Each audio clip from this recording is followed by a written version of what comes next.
This edition of the Rhode Island Spotlight is brought to you by Amica Insurance, a proud sponsor of the Comprehensive Community Action Program.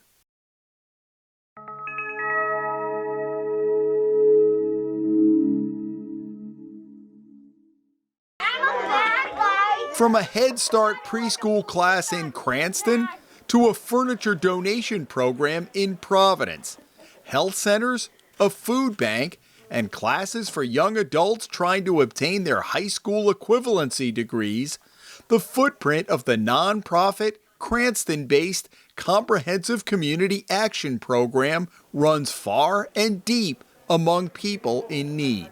It was created in 1965 as the Cranston Community Action Program, with a name change in the mid-90s to reflect its broadening scope. CCAP, as it's widely known, has called this converted elementary school just off Park Avenue headquarters since 1994. And despite having a $43 million annual budget, more than 350 employees, and nearly 100 programs that served 40,000 people last year, CCAP has maintained a relatively low profile. People don't know about us, but the ones who need us know about us. And the ones who are in need of us find out about us. Joanne McGonigal started with the agency 43 years ago, working as a camp counselor. She took over as CEO in 1985 and made some immediate changes. I wanted to develop a team because I realized very quickly that a CEO can't run an agency alone, can't grow an agency alone. That team met weekly and offered suggestions and observations about what they saw as needs in the community.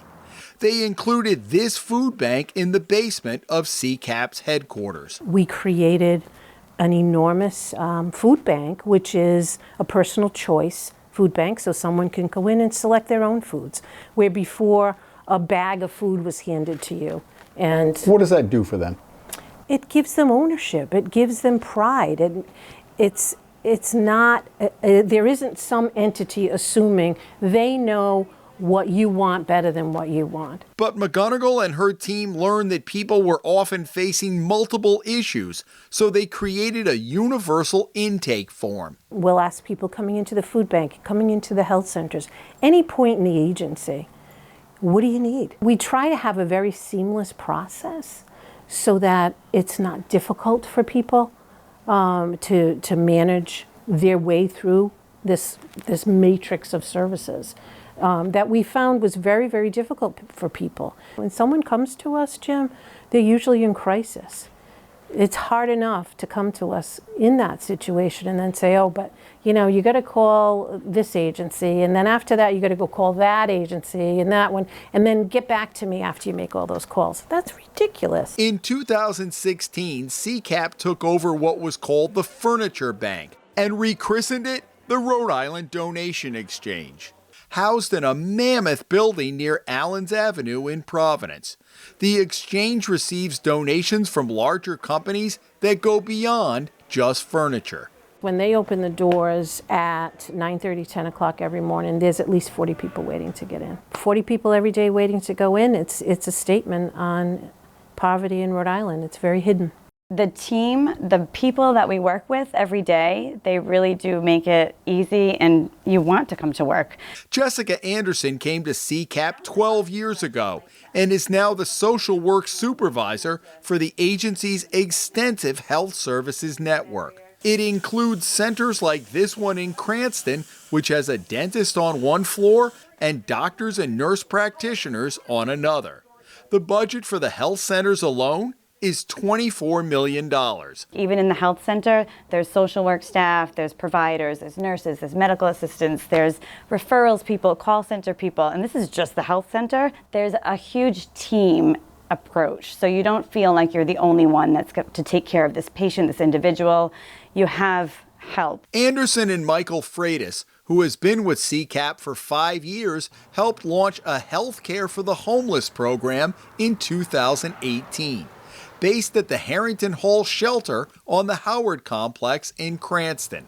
The shelter is run by Crossroads, Rhode Island, but CCAP saw a services need for the transient population there.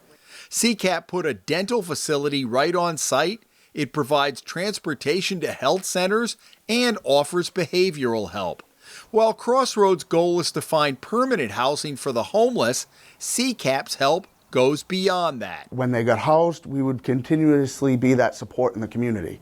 So if you still needed a ride or maybe a bus pass or coordination with your appointments, or if something happened with your food stamps, we can kind of help you with all that different stuff. So we kind of basic wraparound services for these folks and getting them kind of what they need or what falls short for them on a regular basis. Freitas said his own background has been an asset. But I know I can relate to some of that stuff that they go through because I've actually been there. And then I just like to help people. My goal in life, see, I found my purpose, right? I found my why. Everybody tries to search for what their why is and what they do on a daily basis. I get up and try to be better than I was yesterday, right? And how can I help as many people as I possibly can? For McGonigal, one of the challenges is finding the funding to meet the need. CCAP, like most social service agencies, cobbles its budget together from a variety of sources. I'm satisfied with the fact that we are able to get programs under one umbrella so that we can really keep our administrative overhead very, very low, so that the majority of the money that comes into this organization goes directly to our clients, goes directly to the consumers of those services.